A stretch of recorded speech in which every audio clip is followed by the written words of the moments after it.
ഞാൻ മുമ്പേ പറയാൻ തുടങ്ങിയിട്ടുണ്ട്. ഈ നിലപാട് ഇതേപോലെ പോയാൽ കേരളം ബംഗാളാവാൻ അധിക സമയം വേണ്ടിവരില്ല എന്ന് പറഞ്ഞ ഒരാളാണ്. എം വി രാഘവനും കെ ആർ ഗൗരിയമ്മയ്ക്കും മുന്നിൽ മുട്ടുമടക്കാത്ത കീഴടങ്ങാത്ത പാർട്ടി എ പത്മകുമാറിനെ പേടിക്കുകയാണോ? പത്മകുമാറിന് അങ്ങനെ പേടിക്കേണ്ട കാര്യമുണ്ടെന്ന് എനിക്ക് തോന്നുന്നില്ല. ഇനി എന്തെങ്കിലും ഉണ്ടോ എന്നുള്ളത് പത്മകുമാർ പറയേണ്ട കാര്യമാണ്. പിണറായി വിജയനും ഒപ്പം എം വി ഗോവിന്ദനുമെതിരെ നടപടിയെടുക്കാൻ എം എ ബേബിക്ക് നട്ടലില്ലേ എന്നുള്ള ചോദ്യം കൂടി അവിടെ ഉയർന്നു കേൾക്കുകയും ചെയ്യുകയാണ്. അഖിലേന്ത്യാ സെക്രട്ടറിമാരെന്നൊക്കെ പറയുന്നത് ഒരു കാലത്ത് മഹാന്മാരായിരുന്നു. അവരൊക്കെ ഇരുന്നൊരു സ്ഥാനത്താണ് താൻ ഇരിക്കുന്നത് എന്ന ബോധ്യം ഇരിക്കുന്ന നേതാക്കന്മാർക്ക് ഉണ്ടാവണം.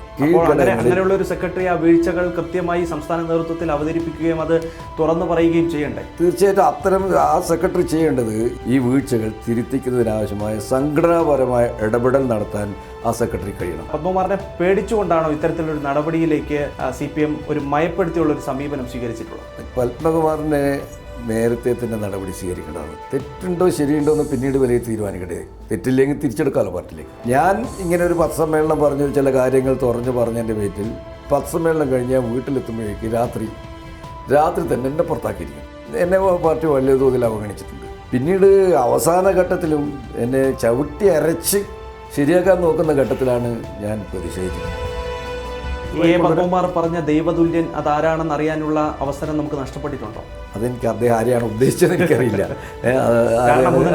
അത് അദ്ദേഹം ആരെയാണ് ഉദ്ദേശിച്ചത് എനിക്കറിയില്ല. ഇപ്പോഴും തീർച്ചയായിട്ടും വ്യക്തി കേന്ദ്രീതമായി തന്നെയാണ് നേതൃത്വം നീങ്ങുന്നത്. ഏകാധിപത്യ പ്രവണത അത് ഇപ്പോഴും പാർട്ടിക്കകത്തുണ്ട്. സർക്കാരിനെതിരെ ഓരോ ചെറിയ കാര്യങ്ങൾക്കും സമരം ചെയ്യാനാണ് CPMന്റെ ഇപ്പോഴത്തെ തീരുമാനം. ഇത് പാർട്ടിക്ക് ദോഷം ചെയ്യുമോ? അല്ല, സമരം പാർട്ടിക്ക് ദോഷം ചെയ്യാനില്ല. സമരമാണല്ലോ പാർട്ടിയെ മുന്നോട്ട് കൊണ്ടുപോകുന്നത്. ഈ യാത്ര അധികം നാൾ ഉണ്ടാകില്ല എന്ന തരത്തിൽ അങ്ങേക്ക് വധഭീഷണിയൊക്കെ ലഭിച്ചിട്ടുണ്ട്. അതിനൊക്കെ എങ്ങനെയാണ് കാണുന്നത്? അത് ഞാനതിനെ ഒരു വിലയും കൽപ്പിക്കുന്നില്ല. കാരണം ഞാൻ വളരെ പ്രതിസന്ധി പാർട്ടിയിലുള്ളപ്പോൾ അഭിമുഖീകരിച്ചിട്ടുള്ള ഒരാളാണ്. നമ്മളിപ്പം അതിലൊരു ലെവലേഷൻ ഞാൻ അതിന് ഭയപ്പെടുന്നുമില്ല. ആ ഭീഷണിക്കൊന്നും വഴങ്ങാനും ഉദ്ദേശിക്കുന്നില്ല.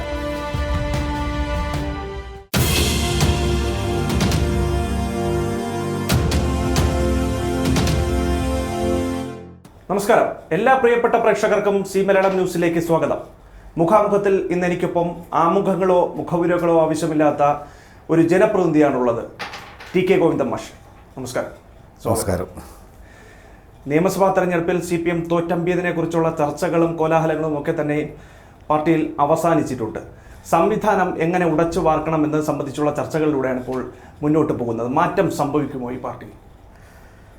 ഇപ്പോൾ തോൽവി സംബന്ധിച്ചിട്ട് എല്ലാ കാലത്തും ഇതുപോലെ ചർച്ചകൾ നടക്കാറുണ്ട്.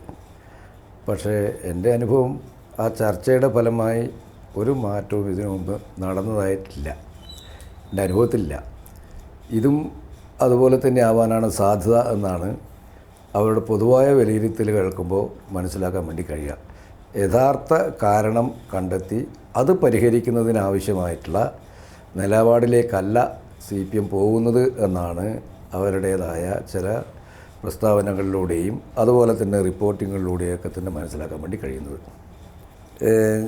ലോക ചരിത്രത്തിൽ തന്നെ ഇത്തരത്തിലുള്ള സംഭവങ്ങളുണ്ടാകുമ്പോൾ നേതൃമാറ്റങ്ങളൊക്കെ നടന്നിട്ടുണ്ട്. ഇപ്പോൾ സ്റ്റാലിൻ്റെ നേതൃത്വം മാറി ക്രൂഷ്ചേവിൻ്റെ നേതൃത്വം വന്നു.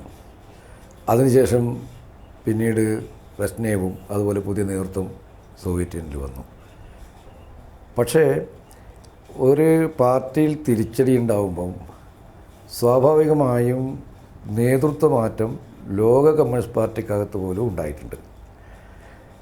കാരണം കമ്മ്യൂണിസ്റ്റ് പാർട്ടി ഒരു കൂട്ടായ നേതൃത്വമാണ് എന്നൊക്കെയാണ് പറയുക. തീർച്ചയായിട്ടും ഒരു കൂട്ടായ നേതൃത്വം. പക്ഷേ ആ കൂട്ടായ നേതൃത്വമാണെങ്കിലും അതിൽ കമ്മ്യൂണിസ്റ്റ് പാർട്ടിയുടെ സ്വഭാവം സെക്രട്ടറി കേന്ദ്രീകൃതമായ ഒരു സംഘടനയാണ് പാർട്ടി. അതുപോലെ തന്നെ ലീഡർഷിപ്പിൽ, അതായത് മുകളിൽ കേന്ദ്രീകൃതമായ ഒരു പാർട്ടിയാണ് കമ്മ്യൂണിസ്റ്റ് പാർട്ടി. മുകളിൽ നിന്ന് കെട്ടിപ്പടുക്കുക എന്നാണ് അവർ പറയുക.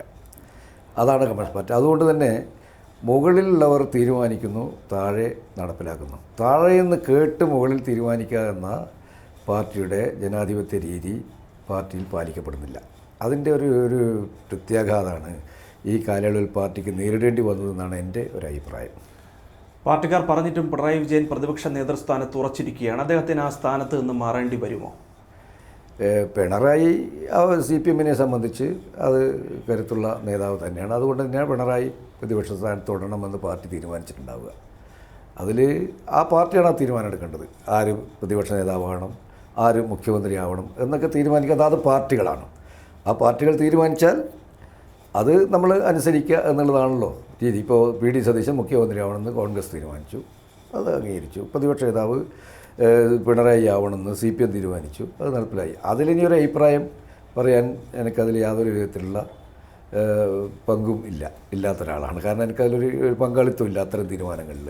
CPM-നെ നയിക്കാൻ പിണറായി അല്ലാതെ മറ്റാരുണ്ട് എന്നുള്ളൊരു ടാഗ് ലൈനോടുകൂടി പാർട്ടി നിയമസഭാ തെരഞ്ഞെടുപ്പിനെ അഭിമുഖീകരിക്കുമ്പോൾ വിജയിച്ചാൽ എല്ലാ ക്രെഡിറ്റും പിണറായിക്ക് തന്നെയായിരുന്നു. അപ്പോൾ ശരിക്കും തോൽവിയുടെ എല്ലാ ക്രെഡിറ്റും പിണറായി വിജയന് തന്നെ, കാരണഭൂതൻ കൂടിയായിട്ടുള്ള പിണറായി വിജയന് തന്നെ മാറി നിൽക്കുന്ന സാഹചര്യമല്ലേ ഉള്ളൂ. അത് ആ മുദ്രാവാക്യം തന്നെ തെറ്റാണെന്നുള്ള അഭിപ്രായക്കാരനാണ് ഞാൻ. കാരണം കാസർഗോഡ് മുതൽ പാറശാല വരെ പിണറായിയുടെ ഹോൾഡിങ്സ് വെച്ചിരിക്കുക. LDF അല്ലാതെ മറ്റാരുണ്ട്? പിണറായിൻ്റെ ഫോട്ടോ വെച്ചിട്ടില്ല. അതിൻ്റെ അർത്ഥം എന്താ വെച്ചാൽ പിണറായി അല്ലാതെ മറ്റാരുണ്ട്? അതാണല്ലോ, പിണറായിൻ്റെ ഫോട്ടോ വെച്ചിട്ട് LDF അല്ലാതെ മറ്റാരുണ്ട് എന്ന് ചോദിച്ചാൽ അതിൻ്റെ അർത്ഥം പിണറായി അല്ലാതെ മറ്റാരുണ്ട്. ഇത് ജനങ്ങളുടെ ഇടയിൽ അവമതിപ്പുണ്ടാക്കിയിട്ടുണ്ടെന്നാണ് എനിക്ക് അനുഭവപ്പെട്ടിട്ടുള്ളത്. കാരണം അതിനെക്കുറിച്ച് ചർച്ചകൾ പാർട്ടിയിലുള്ളവർ തന്നെ ഇങ്ങനെ ഒരു രീതിയെക്കുറിച്ചുള്ള ചർച്ചകൾ നടന്നിരുന്നു. കാരണം അങ്ങ് നിങ്ങളൊരാളെ മാത്രം കേന്ദ്രീകരിച്ചുകൊണ്ട് CPM ഇങ്ങനെ പ്രചരണം നടത്തുന്നതിനെ പഴയ പാർട്ടി സഖാക്കളൊക്കെ വിമർശിച്ചിട്ടുണ്ട്. പണ്ടൊക്കെ ഫോട്ടോ വെക്കുന്നതിന് പോലും എതിര് നിന്ന പാർട്ടിയായിരുന്നു CPM. പക്ഷെ അതിന് പിന്നീട് കാലത്തിനനുസരിച്ച് മാറി. എന്നാൽ മാറിയാലും ഇതൊരു വ്യക്തിയിലേക്ക് കേന്ദ്രീകരിക്കുന്നു എന്നതിനെതിരായിട്ട് വലിയ വിമർശനം പാർട്ടിക്കകത്ത് വന്നിട്ടുണ്ട്. അതുകൊണ്ട് ആ രീതി തെറ്റായിരുന്നു എന്നാണ് പൊതുവെ ചർച്ച ചെയ്യപ്പെട്ടിട്ടുള്ളത്. അതുകൂടി ഈ തെരഞ്ഞെടുപ്പിന് പരാജയ കാരണമായിട്ടുണ്ടാകാം എന്നാണ് ഞാൻ കരുതുന്നത്. അങ്ങ് പാർട്ടിയിൽ നിന്ന് പുറത്തുപോയി അന്ന് കണ്ണൂരിൽ വിവാദ വാർത്താ സമ്മേളനമൊക്കെ തന്നെയും വിളിച്ചു. ഇതിന് ശരിക്കും കാരണക്കാരൻ പിണറായി വിജയനോ അല്ലെങ്കിൽ MV ഗോവിന്ദനോ അതല്ലെങ്കിൽ മറ്റേതെങ്കിലും നേതാക്കളായിരുന്നോ? അക്കാര്യത്തിൽ അങ്ങക്ക് ഒരു വ്യക്തത വരുത്താമോ? അതിൽ പാർട്ടിയിലുടനീളം ഈ ഒരു വീഴ്ച സംഭവിച്ചിട്ടുണ്ടെന്നുള്ള അഭിപ്രായക്കാരനാണ് ഞാൻ. ഒരു തളിപ്പറമ്പിലോ പയ്യന്നൂരോ മാത്രമല്ല, പാർട്ടിയിലുടനീളം താഴെ അണികളുടെ താല്പര്യം സംരക്ഷിക്കാതെ, അവരുടെ അഭിപ്രായങ്ങൾക്ക് യാതൊരു വിലയും കൽപ്പിക്കാതെ, ഒരു പരിഗണനയും നൽകാതെ സ്ഥാനാർത്ഥിത്വം നിർണ്ണയിച്ചത് CPM ഈ തെരഞ്ഞെടുപ്പിൽ ഒരു പരാജയ കാരണമാണ് എന്ന് കരുതുന്ന ഒരാളാണ് ഞാൻ. അത് തളിപ്പറമ്പിൻ്റെ കാര്യത്തിൽ മാത്രമല്ല, തളിപ്പറമ്പിലെല്ലാം പരമാവധായിരുന്നു എന്നുള്ളത് ആ പാർട്ടി തന്നെ സംഭവിച്ചിട്ടുണ്ട്. തളിപ്പറമ്പിലും പയ്യന്നൂരും ശരിയായില്ല, തെറ്റായിപ്പോയി എന്ന് പാർട്ടി സ്റ്റേറ്റ് കമ്മിറ്റി തന്നെ റിവ്യൂവിൽ സംബന്ധിച്ചിട്ടുണ്ട്. പാർട്ടിയിലുടനീളം അത് ചർച്ച ചെയ്യപ്പെടുകയും ചെയ്യുന്നുണ്ട്. പക്ഷേ ഈ രണ്ട് സ്ഥലത്ത് മാത്രമല്ല, തൃക്കരിപ്പൂരുണ്ട്, അതുപോലെ തന്നെ പേരാമ്പ്രയുണ്ട്, ഇങ്ങനെ തുടങ്ങി കുറേ പാർട്ടിയുടെ ശക്തി കേന്ദ്രങ്ങളിലാണ് പരാജയം സംഭവിച്ചിട്ടുള്ളത്. സാധാരണ LDFനും UDFനും സമാസമം അല്ലെങ്കിൽ ബലാബലമുള്ള ഒരു മണ്ഡലത്തിലല്ല, പാർട്ടിക്ക് നല്ല മേൽക്കൈയുള്ള മണ്ഡലങ്ങളാണ് തോറ്റത്. തൃക്കരിപ്പൂരൊക്കെ 50 വർഷത്തിന് ശേഷമാണ് തോൽക്കുന്നത്. തളിപ്പറമ്പ് പയ്യന്നൂർ അവിടെ ഇരിക്കട്ടെ. അതുപോലെ തന്നെ പേരാമ്പ്ര തുടങ്ങിയിട്ടുള്ള ഒരുപാട്, കൈപ്പമംഗലം തുടങ്ങി പാലക്കാട് ജില്ലയിൽ, കോഴിക്കോട് ഒരു സീറ്റ് നമുക്ക് LDFന് ഇപ്രാവശ്യം കിട്ടിയിട്ടുള്ളൂ. ഒരു സീറ്റാണ് കിട്ടിയത്, ബാക്കി മുഴുവൻ UDF ആണ്. അപ്പോൾ അത്രയും വലിയ പരാജയമാണ് കോഴിക്കോട് ജില്ലയിൽ സംഭവിച്ചത്. കഴിഞ്ഞ തവണ UDF കോൺഗ്രസിൻ്റെ സീറ്റ് പോലും ഇല്ലായിരുന്നു. അണികൾ എന്തുകൊണ്ടാകണം പാർട്ടിയെ ഇങ്ങനെ ഇത്ര കണ്ട് വെറുക്കാൻ, ഇത്ര കണ്ട് ഒഴിവാക്കാൻ ഒരു കാരണമായത്? അതാണല്ലോ പാർട്ടി പരിശോധിച്ച് പറയേണ്ടത്. അത് പാർട്ടി പരിശോധിക്കേണ്ട കാര്യമാണ്. ഇനിയിപ്പം ഞാൻ അത് സംബന്ധിച്ച് അഭിപ്രായം പറഞ്ഞാൽ അത് ആ അഭിപ്രായത്തിന് ആരും പരിഗണന നൽകില്ല. കാരണം ഞാൻ പാർട്ടിയിലില്ലല്ലോ. പിന്നെ ഇനി പാർട്ടിയുടെ ഒരു ശത്രുവായ ഒരാളിൽ നിന്ന് വരുന്ന അഭിപ്രായമായിട്ട് മാത്രമേ പാർട്ടിക്കാർ ഞാൻ പറയുന്ന അഭിപ്രായത്തെ കണക്കിലെടുക്കുള്ളൂ. പക്ഷേ എൻ്റെ മനസ്സിലുള്ള ഞാൻ പറയുന്ന അഭിപ്രായങ്ങൾ മനസ്സിൽ വെച്ച് നടക്കുന്ന ഒരുപാട് പാർട്ടി സഖാക്കളുണ്ട്, പാർട്ടി നേതാക്കളുണ്ട്, പാർട്ടി അണികളുണ്ട്. അത് മനസ്സിലാക്കി തിരുത്താൻ പാർട്ടി തയ്യാറായാൽ മാത്രമേ പാർട്ടി ഒരു ശരിയായ തിരുത്തൽ നടപടി സ്വീകരിക്കുന്നു എന്ന് കരുതാനാവുള്ളൂ. EMSൻ്റെ ലോകം ദേശീയ സെമിനാറിനോടനുബന്ധിച്ച് നടന്ന ഓപ്പൺ ഫോറത്തിൽ മുൻ മന്ത്രി കൂടിയായിട്ടുള്ള P. രാജീവ് വീഴ്ചകൾ തുറന്ന് സമ്മതിക്കുകയാണ്. ശബരിമല സ്വർണ്ണക്കൊള്ളയുമായി ബന്ധപ്പെട്ട് തങ്ങൾക്ക് വീഴ്ച സംഭവിച്ചു, വെള്ളാപ്പള്ളിയെ തിരുത്തിക്കുന്നതുമായി ബന്ധപ്പെട്ടുള്ള കാര്യത്തിൽ വീഴ്ച പറ്റി. ഈ വീഴ്ചകൾ അത് കൃത്യമായി മനസ്സിലാക്കി പ്രധാനപ്പെട്ട നേതാക്കൾ തന്നെ തുറന്നു പറയുന്നത് ഇത് ഒരു തിരുത്തൽ ശക്തിയായി മാറാനുള്ളൊരു സാധ്യതയാണോ കാണുകയും ചെയ്യുന്നത്? അതിലൂടെ പാർട്ടിക്ക് തിരിച്ചു വരാൻ കഴിയും എന്നുള്ളതിൻ്റെ ഒരു ശക്തി കൂടി തെളിയിക്കാൻ വേണ്ടി അതൊരു തിരുത്തലിനിടയാക്കുമെന്ന് ഞാൻ കരുതുന്നേയില്ല. ഇങ്ങനെയുള്ള അഭിപ്രായം ഏറ്റുപറച്ചിലുകൾ പണ്ട് കാലത്തേ ഉണ്ടായിട്ടുണ്ട്. പക്ഷേ അതിൻ്റെ തൽക്കാലം ജനവികാരങ്ങൾ രക്ഷപ്പെടാൻ വേണ്ടി ഇത്തരത്തിലുള്ള ഏറ്റുപറച്ചിലൊക്കെ നടക്കും എന്നല്ലാതെ അതിൻ്റെ അടിസ്ഥാനത്തിൽ ഒരു തിരുത്തൽ വരുത്തിയ അനുഭവം എൻ്റെ ജീവിതത്തിൽ പാർട്ടിയിൽ ഉണ്ടായിട്ടില്ല എന്നുള്ളത് ഉറപ്പിച്ച് പറയാൻ വേണ്ടി കഴിയും. പക്ഷേ തെറ്റ് തിരുത്താനുള്ള തെറ്റുകളൊക്കെ അവർ കണ്ടെത്തും, പക്ഷെ തിരുത്തില്ല. ഇതിന് ഈ ചർച്ചകൾക്ക് തുടക്കം കുറിച്ചത് അഖിലേന്ത്യാ സെക്രട്ടറി കൂടിയായിട്ടുള്ള MA ബേബിയാണ്. അപ്പോൾ എന്തുകൊണ്ട് അഖിലേന്ത്യാ സെക്രട്ടറി ആയിട്ടുള്ള MA ബേബിക്ക് ഈ വിഷയത്തിൽ ഇടപെട്ടുകൊണ്ട് പാർട്ടിയെ പുനരുജ്ജീവിപ്പിക്കാൻ കഴിയുന്നില്ല എന്നുള്ളൊരു പ്രധാനപ്പെട്ട ചോദ്യമാണ്. പിണറായി വിജയനും ഒപ്പം MV ഗോവിന്ദനുമെതിരെ നടപടിയെടുക്കാൻ MA ബേബിക്ക് നട്ടലില്ലേ എന്നുള്ള ചോദ്യം കൂടി അവിടെ ഉയർന്നു കേൾക്കുകയും ചെയ്യുകയാണ്.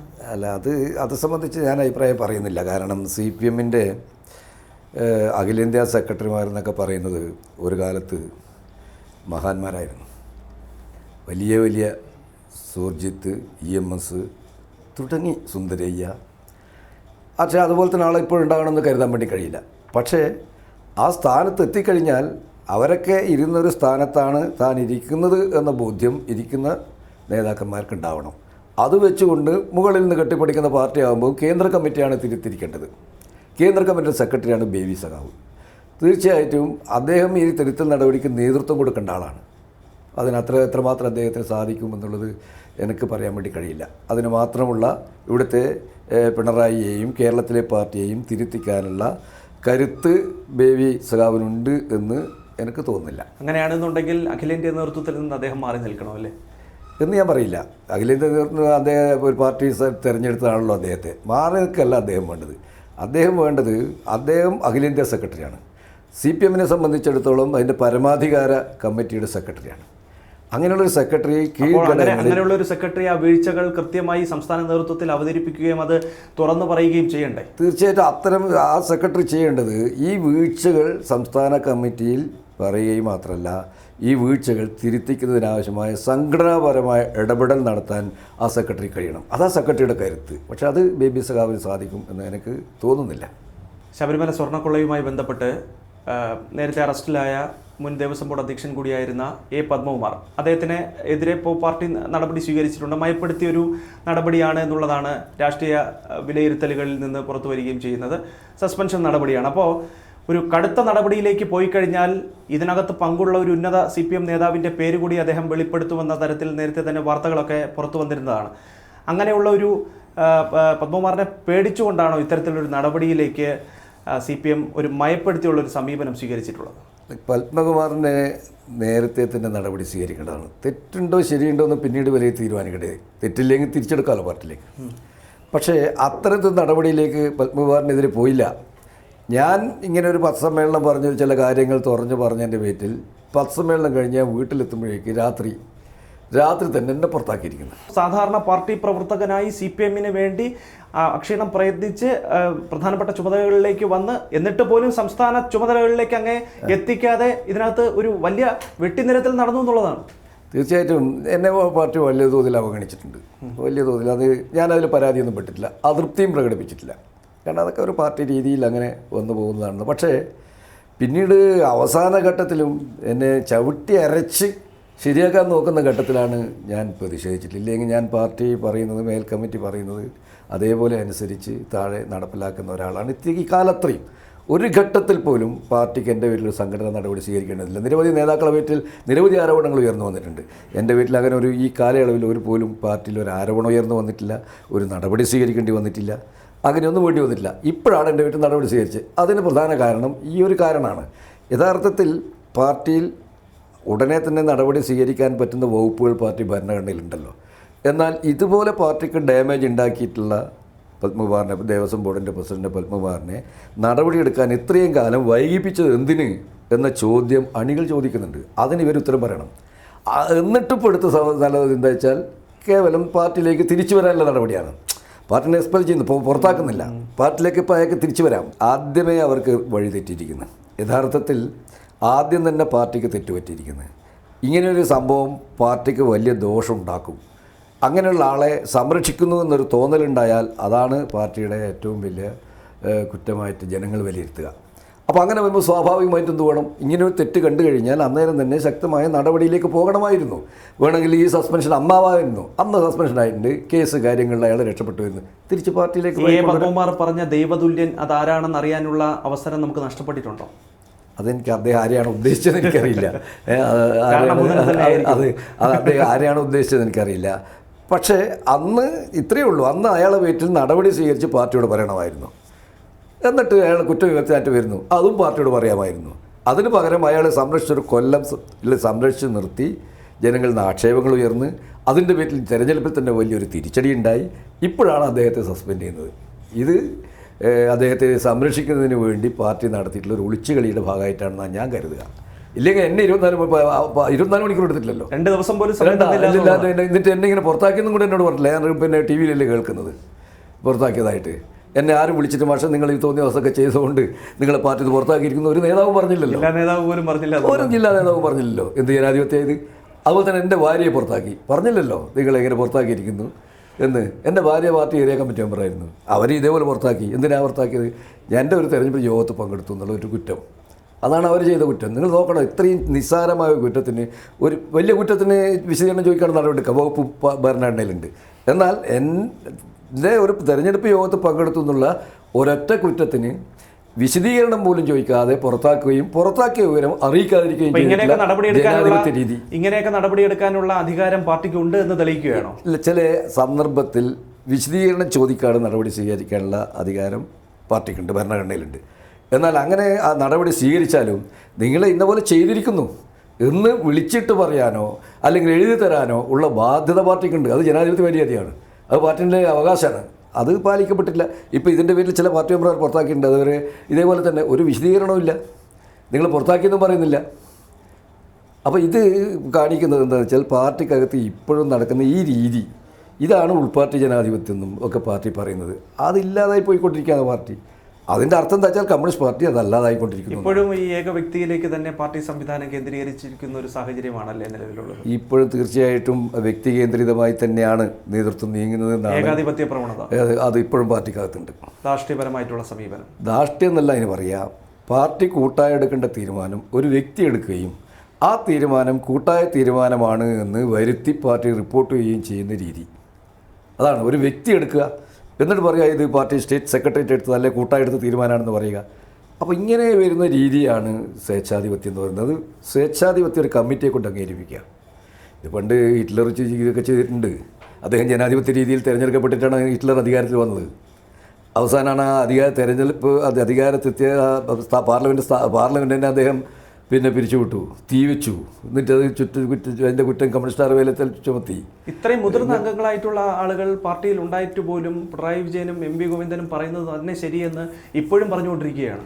ഈ ചർച്ചയുടെ സ്പിരിറ്റ് ഉൾക്കൊള്ളാൻ നേതൃത്വം തയ്യാറാകുമോ എന്നുള്ളതേ എൻ്റെ പ്രശ്നമുള്ളൂ. തിരുത്തേണ്ടി വരും.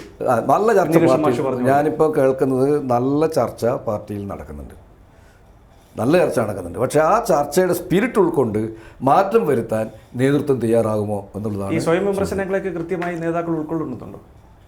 അത് നേതാക്കളാണ് നടത്തേണ്ടത്. താഴെ പാർട്ടി സഹാക്കൾ, പാവങ്ങൾ, താഴെയുള്ള നമ്മുടെ പാർട്ടി സഹാക്കൾ എന്ന് പറഞ്ഞാൽ പാർട്ടി മേലെ എന്ന് പറയുന്നത് അതേപോലെ അനുസരിച്ച് എന്ത് തെരഞ്ഞെടുപ്പ് പര്യടനത്തിന് വന്നപ്പോൾ പിണറായി സഖാവ് ചോദിച്ചത് വീട്ടിൽ പോയി ചോദിക്കാനാണ്, വീട്ടിൽ ഇരുത്തി ജനങ്ങൾ. അതെ അല്ല, അപ്പോൾ പാർട്ടി എന്ന് പറയുന്നത് എന്താണെന്ന് വെച്ചാൽ മേലെ എന്ന് പറയുന്നത് അനുസരിച്ച് ചെയ്യുന്ന പാർട്ടിയാണ്. പ്രത്യേകിച്ച് നമ്മൾ കണ്ണൂരൊക്കെ ഉള്ള പാർട്ടികൾ, മനസ്സിലായില്ലേ? ഇവിടെയൊക്കെ അങ്ങനെ ആവാനതല്ലേ ഉള്ളൂ. കമ്മ്യൂണിസ്റ്റ് പാർട്ടി രീതി അതാണ്, മേലെ മുകളിൽ എന്ന് പറയുന്നത്. കോട്ടക്കുത്തളങ്ങളിൽ CPM ഇത്തരത്തിലൊരു പരാജയം സംഭവിക്കുക എന്ന് പറയുമ്പോൾ CPM ചരിത്രത്തിലില്ലാത്തത്. അതാണ് പാർട്ടി നേതൃത്വം പരിശോധിക്കേണ്ടത്. പാർട്ടി മേൽ കമ്മിറ്റി എടുക്കുന്ന തീരുമാനങ്ങൾ അക്ഷരം പ്രതി നടപ്പിലാക്കുന്ന ഒരു പാർട്ടിയിൽ എന്തുകൊണ്ട് പാർട്ടി അണികൾ പാർട്ടിക്കെതിരെ തിരിഞ്ഞു? അതും തളിപ്പറമ്പും പയ്യന്നൂരും അതുപോലെ തന്നെ കരിപ്പൂരും അതുപോലെ തന്നെ പേരാമ്പ്രയും ഒക്കെ പോലുള്ള സ്ഥലങ്ങൾ നിരവധിയാണ്, ഞാൻ 1-2 പറയുന്നല്ല. അവിടെയൊക്കെ പാർട്ടി സഖാക്കൾ എന്തുകൊണ്ട് പാർട്ടിക്കെതിരെ തിരിഞ്ഞു എന്ന പരിശോധനയാണ് ഇവർ നടത്തേണ്ടത്. അതിന് പകരം ഇവർ എന്തൊക്കെയോ പറഞ്ഞുകൊണ്ട് കാര്യമില്ല. എന്തുകൊണ്ട് പാർട്ടിക്കെതിരെ പാർട്ടി സഖാക്കൾ, എന്തും ചെയ്യുന്ന പാർട്ടി പറഞ്ഞാൽ എന്തും ചെയ്യുന്ന പാർട്ടി സഖാക്കൾ എന്തുകൊണ്ട് പാർട്ടിക്കെതിരെ തിരിഞ്ഞു എന്നത് പരിശോധിക്കാൻ ഇപ്പോഴും അവർ തയ്യാറല്ല. ഇപ്പോഴും മറ്റ് പലതും പറഞ്ഞ് രക്ഷപ്പെടാനാണ് നോക്കുന്നത്. പാർട്ടിയെ നവീകരിക്കാനുള്ള ചുമതല വഹിക്കുന്ന ആളുകൾ അത് കണ്ണൂർ ജില്ലയിലെ പുറത്തു നിന്ന് തന്നെ ആയിരിക്കുമോ? അങ്ങയുടെ ഒരു വിലയിരുത്തൽ എങ്ങനെയാണ്? അതിപ്പോൾ അതിനെക്കുറിച്ചൊന്നും, അതിപ്പോൾ പാർട്ടി ഇതെല്ലാം കഴിഞ്ഞതിന് ശേഷം പ്ലീനൊക്കെ ചേരുന്നു, വിശാല സ്റ്റേറ്റ് കമ്മിറ്റി ചേരുന്നു എന്നൊക്കെ പറയുന്നുണ്ട്. ചേർന്നിട്ട് അവരെടുക്കേണ്ട തീരുമാനം നടക്കട്ടെ. പക്ഷേ അവരത്തരത്തിലുള്ള ഒരു മാറ്റങ്ങളൊന്നും വരുത്തില്ല. ഈ ചർച്ച സ്റ്റേറ്റ് കമ്മിറ്റി, വിശാല സ്റ്റേറ്റ് കമ്മിറ്റി ചേർന്നിട്ട് കുറേ ആളുകൾ ചർച്ച ചെയ്യും. അത് വളരെ ഞാൻ ഇതെല്ലാം പറഞ്ഞു എന്നുള്ള ആശ്വാസത്തോടെ ചില ആളുകൾ മടങ്ങും. പഴയതുപോലെ തന്നെ കാര്യങ്ങളൊക്കെ നടക്കും. പിണറായി വിജയനും പിന്നെ ഇവരൊക്കെ പാർട്ടി നേതൃത്വം നിൽക്കുന്നതെന്നും എനിക്ക് യാതൊരു ആക്ഷേപവുമില്ല. അവരൊക്കെ നിൽക്കുന്നതെന്ന് എനിക്ക് ആക്ഷേപമില്ല. പക്ഷെ അവരൊരു കാര്യം തീരുമാനിക്കണം, ഈ തോൽവി എന്തുകൊണ്ട്, അത് ഞാൻ ഉത്തരവാദിയാണോ എന്നുള്ളത് പരിശോധിക്കേണ്ട അവരാ. തീർച്ചയായിട്ടും അതിൻ്റെ ഉത്തരവാദിത്വം പാർട്ടി സെക്രട്ടറി എന്നുള്ള ആൾക്ക് ഏറ്റെടുക്കേണ്ടതാണ്. വി.ഡി. സതീശൻ പൂർണ്ണ ധൈര്യത്തോടു കൂടി പറഞ്ഞു രാഷ്ട്രീയ വനവാസത്തിന് പോകുന്നു. വി.ഡി. സതീശൻ തോറ്റിട്ടുണ്ടെങ്കിൽ പിന്നെ പോകണമെന്ന് ഇവർ പറയില്ലേ? വി.ഡി. സതീശൻ വനവാസത്തിലെ കൂട്ടായ തീരുമാനമെന്ന് പറഞ്ഞിട്ട് സതീശൻ ഇവർ ആരെങ്കിലും ന്യായീകരിക്കുമോ? ഇല്ലല്ലോ. അതുപോലെ തന്നെയാണ് പരാജയത്തിൻ്റെ ഉത്തരവാദിത്തം ആർക്കാ? കമ്മ്യൂണിസ്റ്റ് പാർട്ടിയുടെ സെക്രട്ടറിയാണ് അതിൻ്റെ ഏറ്റവും വലിയൊരു ഉത്തരവാദിത്വം. പിന്നെ അതിന് നേതൃത്വം കൊടുത്ത തോൽവിയുടെ ഉത്തരവാദിത്വം ഏറ്റെടുത്തുകൊണ്ട് ധാർമ്മികമായിട്ടുള്ള ഉത്തരവാദിത്തം ഏറ്റെടുത്തുകൊണ്ട് അദ്ദേഹം ആ സ്ഥാനത്ത് നിന്ന് മാറി നിൽക്കേണ്ടത് തീർച്ചയായിട്ടും മാറി നിൽക്കേണ്ടതാണ്. ഞാൻ മാത്രമല്ല, ജനങ്ങളാകെ ആഗ്രഹിക്കുന്നതാണ്. LDF കൺവീനർ മാറണം, പ്രതിപക്ഷ നേതാവ് മാറണം, ഈ സംസ്ഥാന സെക്രട്ടറി മാറണം. ഈ 3 നേതാക്കളും പ്രധാനമായും മാറി നിന്ന് പുതിയ നേതൃത്വത്തെ ചുമതല ഏൽപ്പിക്കണ്ടേ? ജനങ്ങൾ ആഗ്രഹിക്കുന്നതാണ്. ജനങ്ങൾ ആഗ്രഹിക്കുന്നതും ജനങ്ങൾ പാർട്ടി ഘടകങ്ങളിലൂടെ ഉയർന്നു എന്ന ചർച്ചയിൽ നിന്നും അതാണ് ഉദ്ദേശിക്കുന്നത്. പക്ഷേ അങ്ങനെ ഒരു തീരുമാനം എടുത്തിരുന്നെങ്കിൽ CPM-ന് ഇന്ന് ഏറ്റവും നല്ല അഭിപ്രായം ജനങ്ങൾക്കിടയിൽ മതിപ്പുളവാക്കിയെടുക്കാൻ കഴിയായിരുന്നു. ഇപ്പോഴും ഇതിനെല്ലാം ഉത്തരവാദിയായിട്ടുള്ള ആൾ അവിടെ ഇരിക്കുക, എന്നിട്ട് തെറ്റ് തിരുത്താൻ താഴെ പറയുക. ഈ തെറ്റ് ചെയ്ത ആൾ അവിടെ ഇരിക്കുകയും ഇവരാണ് ചെയ്ത യഥാർത്ഥ തെറ്റ് ചെയ്തവർ, അവരവിടെ ഇരിക്കുക, എന്നിട്ട് താഴെ പറയുക, തെറ്റ് തിരുത്താൻ പറയുക. ഇത് ഒരു വിരോധാഭാസം എന്നേ പറയാൻ പറ്റുള്ളൂ. അതുകൊണ്ട് ജനങ്ങൾ ആഗ്രഹിക്കുന്നതും ഈ പരാജയത്തിൻ്റെ ഉത്തരവാദിത്വം അങ്ങനെയാണല്ലോ. കോൺഗ്രസ് തോറ്റപ്പോൾ ചെന്നിത്തല പിന്നെ അങ്ങനെയല്ലേ ചെയ്തിട്ടുണ്ട്, അവരെ പ്രതിപക്ഷ നേതാവായില്ലല്ലോ, പിന്നെ ആയോ? അപ്പോൾ അങ്ങനെ വരുന്ന അത് കോൺഗ്രസിൻ്റെ രീതി. പക്ഷേ അതിനകത്ത് വേറെ കുറേ ഉൾപാർട്ടി അതാണല്ലേ കോൺഗ്രസിൻ്റെ രീതി എന്ന് പറഞ്ഞത്. ആ രീതിയും പിന്നെ ഒരു ഇടതുപക്ഷ അല്ലെങ്കിൽ ഒരു കേഡർ പാർട്ടിയുടെ രീതിയും രണ്ടാണ്. അത് ഒരുപോലെ താരതമ്യം ചെയ്യാൻ വേണ്ടി കഴിയില്ല. പക്ഷേ എന്നാലും കമ്മ്യൂണിസ്റ്റ് പാർട്ടി ഈ ലോക ചരിത്രത്തിൽ തന്നെ ഇത്ര പരാജയങ്ങളുടെ ഉത്തരവാദിത്തം ഏറ്റെടുത്ത് പാർട്ടി നേതൃത്വം രാജിവെച്ച എത്രയോ ചരിത്രമുണ്ട്. ഈ പിന്നെ പരാജയം, തകർച്ച, അതിനൊക്കെ ഉത്തരവാദിത്തം ഏറ്റെടുത്തിട്ട് പാർട്ടി സ്ഥാനം രാജിവെച്ച ലോക ചരിത്രത്തിലുള്ള പാർട്ടി കാണാൻ വേണ്ടി കഴിയും. എന്തുകൊണ്ട് നമുക്ക് അങ്ങനെ ഒരു നിലപാട് സ്വീകരിച്ചുകൂടാ? ഞാൻ പാർട്ടി സെക്രട്ടറി, ഞാൻ പാർട്ടിയെ നയിച്ചപ്പോൾ എനിക്ക് ഇത്രയും വലിയ തിരിച്ചടി ഉണ്ടായി. അതുകൊണ്ട് എൻ്റെ അടുത്ത് പറയുന്നതിന് വേറൊരാൾ വരട്ടെ, ഞാൻ ഇതിൻ്റെ ഉത്തരവാദിത്തം ഏറ്റെടുക്കുന്നു. ബംഗാളിന് സമാനമായിട്ടുള്ള സാഹചര്യത്തിലേക്കാണോ കേരളത്തിലെ CPM പോകുന്നത്? ഞാൻ മുമ്പേ പറയാൻ തുടങ്ങിയിട്ടുണ്ട്. ഇതിപ്പം പാർട്ടിയിൽ നിന്ന് വിട്ടുപോയതിൻ്റെ പറയുന്നതല്ല. പാർട്ടിക്കകത്ത് നടക്കുന്ന പല ചർച്ചയുടെ ഘട്ടത്തിലും ഈ നിലപാട് ഇതേപോലെ പോയാൽ കേരളം ബംഗാളാവാൻ അധിക സമയം വേണ്ടി വരില്ല എന്ന് പറഞ്ഞ ഒരാളാണ്. അതും ഏതെങ്കിലും മിനിസ്റ്റർ റിക്കാർഡ് ഇപ്പോൾ എടുത്ത് നോക്കി അവർക്ക് കാണാൻ വേണ്ടി കഴിയും. കാരണം എന്തുകൊണ്ടാണെന്ന് വെച്ചാൽ ഞാൻ കഴിഞ്ഞ അസംബ്ലിയിൽ പാർട്ടിക്കുള്ളിൽ നടക്കുന്ന പല ദുഷ്പ്രവണതകളെയും കൃത്യമായി എതിർത്ത് സംസാരിക്കുന്നതുകൊണ്ടാണോ അങ്ങയോട് ഇത്രയും വലിയ ഒരു ശത്രുതയും ഇത്രയും വലിയൊരു വൈരാഗ്യവും ഒക്കെ നേതാക്കൾക്ക് തോന്നാൻ കാരണം? എന്തായാലും എന്നോട് എൻ്റെ സഹാക്കൾ പാർട്ടിയിൽ നിൽക്കുമ്പോൾ തന്നെ ഒരു മുതിർന്ന സഹാക്കൾ എന്നെ പറഞ്ഞിട്ടുണ്ട്, മാഷേ നിങ്ങൾ ഈ പറയുന്ന കുറച്ചൊന്ന് ഭയപ്പെടുത്തിക്കോ എന്ന് എത്രയും എൻ്റെ ഉയർന്ന സഹാക്കൾ എന്നെ ഉപദേശിച്ചിട്ടുണ്ട്. പക്ഷേ എനിക്കൊരു സ്വഭാവമുണ്ട്, ഞാൻ തെറ്റ് കണ്ടത് എപ്പോഴായാലും തുറന്ന് പറയുക എന്നുള്ളത്, ആരെയും മുഖം നോക്കാതെ വിമർശിക്കുക എന്നുള്ളത് ഞാൻ ചെറുപ്പം മുതൽ പാർട്ടിയിൽ ഉണ്ടായിട്ടുള്ള ഒരു അനുഭവം. ചിലപ്പോൾ KSYF-ൽ ഉണ്ടായിരുന്ന ഘട്ടത്തിൽ പോലും ഞാൻ നല്ല വിമർശകനായിരുന്നു. പക്ഷെ അന്ന് ഒരു വിമർശനത്തിലൂടെ മാത്രമല്ലേ നമുക്ക് അന്ന് എൻ്റെ അനുഭവമുണ്ട്. അന്ന് വിമർശിക്കുന്നവരെ ശത്രുവായി കണക്കാക്കിയിട്ടില്ല, വിമർശിക്കുന്നവർക്ക് നടക്കുന്ന ഇപ്പോൾ അതാണല്ലേ? ഇപ്പോഴാണ്. അതായത് മുമ്പ് എൻ്റെ അനുഭവം വിമർശിക്കുന്നവർക്ക് പരിഗണന കൊടുക്കുകയാണ് ചെയ്തിട്ടുള്ളത്. ഞാൻ ഒരുപാട് നല്ല വിമർശനം, എനിക്ക് അതുകൊണ്ട് ആദ്യകാലങ്ങളിൽ ഒരു ഇതും ഉണ്ടായില്ല. പക്ഷേ പാർട്ടിക്കകത്തൊരു തെറ്റായ പ്രവണതയുണ്ട്. നേതൃത്വത്തെ ഒന്ന് സോപ്പിടുക, അല്ലെങ്കിൽ നേതൃത്വത്തിനെ തൃപ്തിപ്പെടുത്തുക. അങ്ങനെ നേതൃത്വത്തെ തൃപ്തിപ്പെടുത്തുന്നവർക്ക് പരിഗണന കൊടുക്കുക. ഈ രീതി പാർട്ടിയിൽ വളർന്നു വന്നിട്ടുണ്ട്. ആ രീതിയാണ് ഈ പാർട്ടിയെ ഇത്രയേറെ ദുർബലപ്പെടുത്താൻ ഇടയാക്കിയിട്ടുള്ളത്. MV രാഘവനും KR ഗൗരിയമ്മയ്ക്കും മുന്നിൽ മുട്ടുമടക്കാത്ത കീഴടങ്ങാത്ത പാർട്ടി A പത്മകുമാറിനെ പേടിക്കുകയാണോ? എന്താണ് ശബരിമല സ്വർണ്ണക്കൊള്ളയുമായി ബന്ധപ്പെട്ട് സംഭവിക്കുന്നത്? പത്മകുമാറിന് അങ്ങനെ പേടിക്കേണ്ട കാര്യമുണ്ടെന്ന് എനിക്ക് തോന്നുന്നില്ല. ഇനി എന്തെങ്കിലും ഉണ്ടോ എന്നുള്ളത് പത്മകുമാർ പറയേണ്ട കാര്യമാണ്. കാരണം എന്താണെന്ന് വെച്ചാൽ ഈ ഇതിൻ്റെ പിന്നിൽ പത്മകുമാറിനെ പേടിച്ചിരിക്കുന്ന ഇതിനേക്കാൾ വലിയ ആളുകളെ പാർട്ടി നടപടി പുറത്താക്കിയിട്ടില്ലേ? പിന്നെ പത്മകുമാറിനോട് എന്തുകൊണ്ട് ഈ മൃദു സമീപനം സ്വീകരിച്ചു എന്നുള്ളത്. പക്ഷേ അവിടെ നമ്മൾ കാണേണ്ടത് അദ്ദേഹം അറസ്റ്റിലായി ശേഷം ചോദ്യം ചെയ്യലിനും റിമാൻഡിലും ജയിലിലുമൊക്കെ ആയി. അതിനും ശേഷം അദ്ദേഹത്തിനെതിരെ സസ്പെൻഷൻ നടപടി എടുക്കുന്നു. നമുക്കറിയാം, നേരത്തെ MV രാഘവനും KR ഗൗരിയമ്മയ്ക്കുമെതിരെ പാർട്ടി എടുത്തിട്ടുള്ള നടപടി, അവരുടെ മുന്നിൽ പാർട്ടി കീഴടങ്ങിയിട്ടില്ല. അപ്പോൾ ഈ നേരത്തെ ഞാൻ പറഞ്ഞ ദൈവതുല്യൻ എന്ന് പറയുന്ന പോലെ ഉന്നത നേതാവിൻ്റെ പേര് വെളിപ്പെടുത്തുമോ എന്നുള്ളൊരു ഭയം CPM-ന് ഉണ്ടാകുമല്ലേ? അതുകൊണ്ടാണ് പത്മകുമാറിൻ്റെ മുന്നിൽ പാർട്ടി തലകുമ്പിട്ട് ഇങ്ങനെ കീഴടങ്ങി ഒരു മയപ്പെടുത്തിയുള്ള നടപടി എടുത്ത് മുന്നോട്ട് പോവുകയും ചെയ്തത്. അത് നമുക്ക് വിലയിരുത്തേണ്ടി വരും അല്ലേ? അല്ല, അത് പത്മകുമാറും പാർട്ടിയും വ്യക്തമാക്കേണ്ട കാര്യമാണ്. അല്ല, അത് ഉണ്ടോ എന്നുള്ളത് പത്മകുമാർ പറയട്ടെ, അല്ലെങ്കിൽ പാർട്ടി പറയട്ടെ. അത് പത്മകുമാറും പാർട്ടിയും വ്യക്തമാക്കേണ്ട കാര്യം. രണ്ടാളും തമ്മിലുള്ള ഇടപാടാണത്. അതിൽ മൂന്നാമത് എനിക്കതിലെന്താണെന്ന് പറയാൻ വേണ്ടി കഴിയില്ല. അങ്ങനെ വല്ലതും ഉണ്ടായിട്ടുണ്ടെങ്കിൽ അത് ഒരു പക്ഷത്ത് പത്മകുമാറാണ്, മറുപക്ഷത്ത് പാർട്ടിയാണ്. അത് രണ്ടുപേരും കൂടെ പറയേണ്ട ഒരു കാര്യമാണത്. അത് പൊതുസമൂഹത്തിന് മുമ്പിൽ ഈ ചോദ്യം വരുമ്പം അതിന് വ്യക്തവരുത്തി കൊടുക്കാനുള്ള ഉത്തരവാദിത്വം പാർട്ടിക്കുണ്ട്. പിണറായി വിജയൻ മുഖ്യമന്ത്രിയായിരുന്ന കാലത്ത് വലിയ ധാർഷ്ട്യത്തിലായിരുന്നു ആ പാർട്ടി ഉണ്ടായിരുന്നത്. ഇപ്പോഴും ആ അഹങ്കാരം CPM നേതാക്കൾക്കുണ്ട് എന്നുള്ള കാര്യത്തിൽ യാതൊരു തർക്കവുമില്ല. തിരുത്തി മുന്നോട്ട് പോയില്ലെങ്കിൽ ജനം ഇനിയും അപ്പാടെ അവഗണിക്കുമെന്നുള്ളത് തന്നെയാണ് നിയമസഭാ തെരഞ്ഞെടുപ്പ് ഫലം നമ്മെ ഓർമ്മിപ്പിക്കുകയും ചെയ്യുന്നത്. പാർട്ടി തിരുത്തുമെന്ന് അങ്ങ് കരുതുന്നുണ്ടോ? ആവർത്തിച്ച് ഞാൻ ചോദിക്കുകയാണ്, തിരുത്തിയില്ലെങ്കിൽ പാർട്ടി ബംഗാളിന് സമാനമായിട്ടുള്ള സാഹചര്യത്തിലേക്ക് ചുരുങ്ങിപ്പോകുന്നുള്ള കാര്യത്തിൽ യാതൊരു തർക്കവുമില്ല എന്നുള്ളതാണ്. തീർച്ചയായിട്ടും അതിലൊരു പ്രധാന കാര്യം ഇപ്പോൾ നല്ല ചർച്ചയും വിമർശനവും താഴെ നടക്കുന്നുണ്ട്. ഇതിനനുസരിച്ച് തിരുത്തൽ നടത്താൻ മുകളിൽ നിന്നുള്ളവർ തയ്യാറാവുന്നില്ലെങ്കിൽ പാർട്ടി ഇനിയും ദുർബലപ്പെട്ടു പോകും. അത്രയും അതിനെക്കുറിച്ച് എനിക്ക് പറയാനുള്ളത്. ഈ തിരുത്തലിന് വിധേയമാക്കിയാൽ ജനങ്ങളിൽ ഒരു ആത്മവിശ്വാസം ഉണ്ടാക്കി കൊടുക്കാൻ കഴിയും. ഏത് പരാജയം അതാണല്ലോ അവർ പറഞ്ഞത്, പരാജയം പാർട്ടി തിരിച്ചു വന്നിട്ടുണ്ട്, അങ്ങനെയുണ്ട് ഇങ്ങനെയുണ്ട്. തിരിച്ചു വരണമെങ്കിൽ ആ തിരിച്ചു വരുമ്പോൾ ജനങ്ങൾക്കൊരു ആത്മവിശ്വാസം ഉണ്ടാക്കി കൊടുക്കണം. ആത്മവിശ്വാസം ഉണ്ടാക്കി കൊടുക്കണം. ജനങ്ങളിൽ നിന്ന് പറയുന്നത് കേൾക്കണം, പാർട്ടിയിൽ നിന്ന് പറയുന്നത് കേൾക്കണം. അതിനനുസരിച്ച് മാറ്റം വരുത്താൻ നേതൃത്വം തയ്യാറായാൽ പാർട്ടിക്ക് തിരിച്ചു വരാൻ കഴിയുന്നുള്ള വിശ്വാസക്കാരനാണ് ഞാൻ. താനും പിണറായിയും അല്ലാതെ ഈ പാർട്ടിയെ നയിക്കാൻ ആരുണ്ട് എന്നുള്ള കാര്യം മേഖലാ സമ്മേളനത്തിൽ MP ഗോവിന്ദൻ ചോദിച്ചതാണ്. ഒരു എളുപ്പമില്ലാതെയാണ് അദ്ദേഹം ഇക്കാര്യം പറഞ്ഞത്. അതൊരു വെല്ലുവിളിയായിരുന്നില്ലേ? അങ്ങനെ അദ്ദേഹം ചോദിച്ചിട്ടുണ്ടോയെന്ന് ഞാൻ അറിയില്ല, അത് ഞാൻ കേട്ടിട്ടുമില്ല. പക്ഷേ അത്ര ധാർഷ്ട്യം നിറഞ്ഞ വർത്തമാനമൊക്കെ അദ്ദേഹത്തിൻ്റെ ഭാഗത്ത് ഉണ്ടാവും എന്നുള്ളത് എനിക്കറിയാം.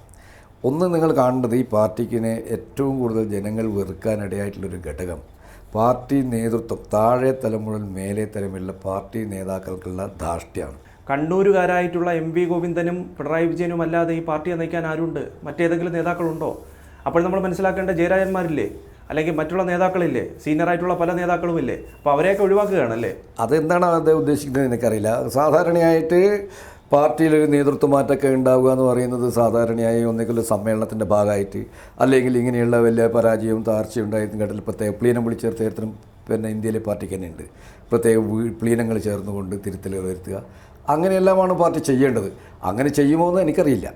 അങ്ങനെ ഞാൻ അവർക്ക് ഉദ്ദേശമുണ്ടോ എന്ന് എനിക്കറിയില്ല. പിന്നെ ഇത്തരം ധാർഷ്ട്യം നിറഞ്ഞ വർത്തമാനങ്ങളാണ് ജനങ്ങൾ വെറുക്കുന്നത്. ആ വെറുക്കുന്ന ഭാഷ തന്നെയാണ്, വെറുപ്പിൻ്റെ ഭാഷ തന്നെയാണ് അവർ തുടരാൻ ഉദ്ദേശിക്കുന്നതിൽ ഇനിയും കൂടുതൽ ജനങ്ങളിൽ നിന്ന് ഒറ്റപ്പെടുന്നു മാത്രമേ എനിക്ക് പറയാൻ പറ്റുള്ളൂ. സർക്കാരിനെതിരെ ഓരോ ചെറിയ കാര്യങ്ങൾക്കും സമരം ചെയ്യാനാണ് CPMൻ്റെ എപ്പോഴത്തെ തീരുമാനം. ഇത് പാർട്ടിക്ക് ദോഷം ചെയ്യുമോ?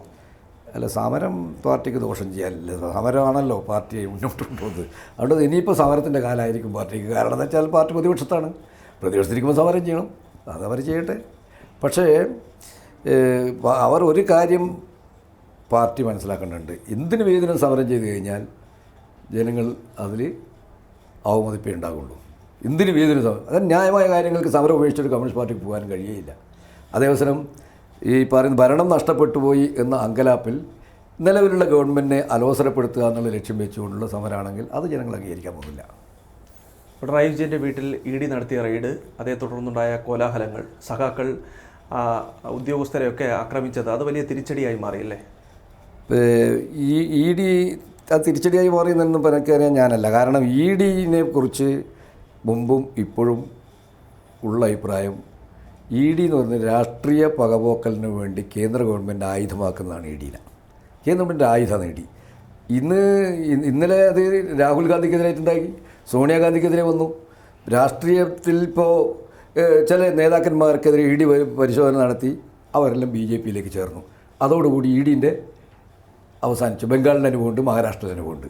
പിന്നെ അവരെ ഉപമുഖ്യമന്ത്രിയായിട്ട് വരികയാണ് ഇതിന് ED കേസെടുത്തിട്ടുള്ള ആൾ. അപ്പോൾ ഇത്തരത്തിൽ EDയെ BJP ഗവൺമെൻറ് EDയെ ഉപയോഗിക്കുന്നത് രാഷ്ട്രീയമായിട്ടാണ്. അവരെ ഒരു രാഷ്ട്രീയമായി മാറ്റിക്കുന്നതിന് ഉപയോഗിക്കുന്നുണ്ട്, രാഷ്ട്രീയമായിട്ട് പിന്നെ അടിച്ചമർത്തുന്നതിന് ഉപയോഗിക്കുന്നുണ്ട്. EDയെ ആ രീതിയിലാണ് ഉപയോഗിക്കുന്നത്. അത് കോൺഗ്രസിനെതിരെ ED ഉപയോഗിച്ചിട്ടുണ്ട്. ഇവിടെ CPM നേതാക്കന്മാർക്കെതിരെ ഉപയോഗിച്ചാലും EDയുടെ നിലപാട് നിഷ്പക്ഷമാണെന്ന് പറയാൻ സാധിക്കില്ല. അത് പിണറായി വിജയനെതിരായിട്ട് ED വരുന്നുണ്ടെങ്കിൽ, അല്ലെങ്കിൽ മറ്റുള്ളവർ അനാവശ്യമായ തിടുക്കത്തിൽ, അനാവശ്യമായ നിയമപരമായിട്ടാണെങ്കിൽ പിണറായി വിജയനായാലും ഉള്ള ആരായിരുന്നാലും ED പരിശോധന നടത്തുന്ന കേസെടുക്കുന്നതെല്ലാം ആർക്കും അംഗീകരിക്കാം. പക്ഷേ രാഷ്ട്രീയ വിരോധത്തിൻ്റെ പേരിൽ, അത് കോൺഗ്രസ് നേതാക്കന്മാരുടെ പേരിലായാലും CPM നേതാക്കന്മാരുടെ പേരിലായാലും, രാഷ്ട്രീയ വിരോധത്തിൻ്റെ പേരിൽ ED വന്ന് ഭീഷണിപ്പെടുത്തുകയും കേസെടുക്കുകയും ചെയ്യുന്ന രീതി ഇന്ത്യൻ ജനാധിപത്യത്തിന് നിരക്കുന്നതല്ല. സുപ്രീം കോടതി പല കേസിൽ, ഇപ്പോൾ അടുത്ത് തന്നെ പത്രപ്രവർത്തകനുണ്ടല്ലോ, അദ്ദേഹത്തിൻ്റെ കേസിൽ സുപ്രീം കോടതി രൂക്ഷമായ ഭാഷയിലാണ് EDയെ വിമർശിച്ച് അയാളെ കുറ്റവിമുക്തനാക്കിയത്. ഇതുപോലെ ED കേസ് നോക്കിക്കഴിഞ്ഞാൽ ഒരു 99% കേസും EDയുടെ കേസ് ശിക്ഷിക്കപ്പെടുന്നില്ല. അപ്പം രാഷ്ട്രീയ പകപോക്കലിന് വേണ്ടിയിട്ടാണ് EDയെ കേന്ദ്ര ഗവൺമെൻറ് ഉപയോഗിക്കുന്നത്. അതിൻ്റെ ഭാഗം തന്നെയാണിത്. പിണറായിയുടെ കേസിൽ വന്നാലും, അത് രാഹുൽ ഗാന്ധിൻ്റെ കേസിൽ വന്നാലും ED ഉപയോഗിക്കുന്ന രാഷ്ട്രീയ വിരോധത്തിന് വേണ്ടിയിട്ടാണ്. മാസപ്പടി കേസ് പിണറായിലേക്ക് എത്തുമോ? അങ്ങയുടെ നിരീക്ഷണം എങ്ങനെയാണ്? ഞാനത് ആ രീതിയിൽ നിരീക്ഷിച്ചിട്ടില്ല. അത്രയൊരു നിരീക്ഷണം ഞാൻ നടത്തിയിട്ടില്ല. കാരണം എന്താ വെച്ചാൽ അതൊക്കെ നിയമത്തിൻ്റെ രീതിയിൽ പോകേണ്ട കാര്യങ്ങൾ. അതിലൊന്നും ഉണ്ടെങ്കിൽ പരിശോധിച്ച് നിയമം കണ്ടെത്തിക്കോട്ടെ. CMRL എക്സാലോജി കേസുമായി ബന്ധപ്പെട്ട് വീണ വിജയനെ കഴിഞ്ഞ ദിവസം ED ചോദ്യം ചെയ്തു. അപ്പോൾ ഇല്ലാത്ത സേവനത്തിൻ്റെ പേരിൽ പണം വാങ്ങി ഇത്തരത്തിൽ ക്രമക്കേട് നടത്തി എന്നുള്ളത് തന്നെയാണ് ED കണ്ടെത്തുകയും ചെയ്തിട്ടുള്ളത്. അപ്പോൾ ഈ വീണ വിജയൻ്റെ ചോദ്യം ചെയ്യൽ അത് വലിയ രാഷ്ട്രീയ പ്രത്യാഘാതങ്ങൾക്ക് കാരണമാകുമോ? വീണ വിജയൻ്റെ ചോദ്യം ചെയ്യൽ ഒരു രാഷ്ട്രീയ പ്രത്യാഘാതം ഉണ്ടാക്കില്ല. കാരണം വീണ വിജയൻ്റെ പാർട്ടിയിൽ ആരും അല്ലല്ലോ. അതുകൊണ്ട് വീണ വിജയൻ്റെ വീട്ടിൽ ED അന്വേഷിക്കുകയോ പ്രതിപക്ഷ നേതാവിൻ്റെ മകളല്ലേ ആയിട്ടുള്ളൂ. ആള് പാർട്ടിയിൽ ആരും അല്ലല്ലോ. വീണ വിജയൻ പാർട്ടിയിലെ ഏതെങ്കിലും കമ്മിറ്റിയിലോ പാർട്ടിയിലോ ഉള്ള ആളല്ല വീണ വിജയൻ. CPM നേതാവിൻ്റെ മകൾ എന്നുള്ള നിലക്കാണ്. അവർ കുറ്റം ചെയ്തിട്ടുണ്ടെങ്കിൽ ED അന്വേഷിച്ചോട്ടെ, ശിക്ഷിച്ചോട്ടെ. ആർക്കായ്പ തർക്കമുള്ളത്? അതിൽ നമുക്കാർക്കും തർക്കം ഉണ്ടാവേണ്ട കാര്യമില്ലല്ലോ. അത് കുറ്റം ചെയ്തിട്ടുണ്ടെങ്കിൽ ശിക്ഷിക്കപ്പെടണം. അത് ED അന്വേഷിച്ചോട്ടെ. പക്ഷേ നിയമപരമായിരിക്കണം എന്ന് മാത്രമേ നമ്മൾ എല്ലാവരും പറയുള്ളൂ. ഈ യാത്ര അധികം നാൾ ഉണ്ടാകില്ല എന്ന തരത്തിൽ അങ്ങേക്ക് വധഭീഷണിയൊക്കെ ലഭിച്ചിട്ടുണ്ട്. അതിനൊക്കെ എങ്ങനെയാണ് കാണുന്നത്? ധൈര്യത്തോടു കൂടി മുന്നോട്ട് പോകാനുള്ള കരുത്താണോ അതൊക്കെ? അത് ഞാനതിനെ ഒരു വിലയും കൽപ്പിക്കുന്നില്ല. കാരണം ഞാൻ വളരെ പ്രതിസന്ധി പാർട്ടിയിലുള്ളപ്പോൾ അഭിമുഖീകരിച്ചിട്ടുള്ള ഒരാളാണ്. RSൻ്റെ വലിയ പിണറായി പറയുന്ന മാതിരിയുള്ള കാര്യങ്ങളുണ്ട്. RSൻ്റെ വലിയ സംഘർഷമുള്ള ഘട്ടങ്ങളിൽ ഉരുപിടിച്ച വാളും അതായത് RSൻ്റെ സംഘർഷമുള്ള ഘട്ടങ്ങളിൽ പിന്നെ കോൺഗ്രസുമായിട്ട് തന്നെ വലിയ സംഘർഷം കണ്ണൂർ ജില്ലയിൽ ഉണ്ടായിരുന്നു. സുധാകരൻ്റെ നേതൃത്വം വന്നപ്പോൾ നിരവധി ആളുകൾ കൊല ചെയ്യപ്പെടുകയും ഒരുപാട് അക്രമങ്ങൾ നടക്കുകയും ചെയ്യുന്നു. ആ ഘട്ടത്തിലൊക്കെ ആ പാർട്ടി നേതൃത്വത്തിലുള്ള ആളാണ്. ആ ഘട്ടത്തിലൊക്കെ വലിയ വലിയ ഒരുപാട് പ്രതിസന്ധികളെ അതിജീവിച്ചിട്ടുണ്ട്, നേരിടേണ്ടി വന്നിട്ടുണ്ട്. അന്നേരമൊന്നും ഇതിനേക്കാൾ വലുത് അന്നേരമൊന്നും ഒരു ഭയം ഉണ്ടായിട്ടില്ല. നമ്മളിപ്പം അതിലൊരു ലെവലേഷൻ ഞാൻ അതിന് ഭയപ്പെടുന്നുമില്ല. ആ ഭീഷണിക്കൊന്നും വഴങ്ങാനും ഉദ്ദേശിക്കുന്നില്ല. മുൻ മുഖ്യമന്ത്രിയായിട്ടുള്ള പിണറായി വിജയനെ കാണുന്ന സമയത്ത് അങ്ങേക്ക് സ്വാഭാവികമായിട്ടും എന്താണ് മനസ്സിൽ തോന്നുന്നത്? നിങ്ങൾ തമ്മിലുള്ള വ്യക്തിപരമായിട്ടുള്ള ബന്ധത്തെ അത് തീർച്ചയായിട്ടും അത് പിണറായി വിജയൻ മാത്രമല്ല, അപ്പുറത്തിരിക്കുന്ന എല്ലാ സഖാക്കളും തന്നെ, ഈ പാർട്ടിയിലുള്ള പല നേതാക്കളും തന്നെ എനിക്ക് വ്യക്തിപരമായി ബന്ധമുള്ളവരാണ്.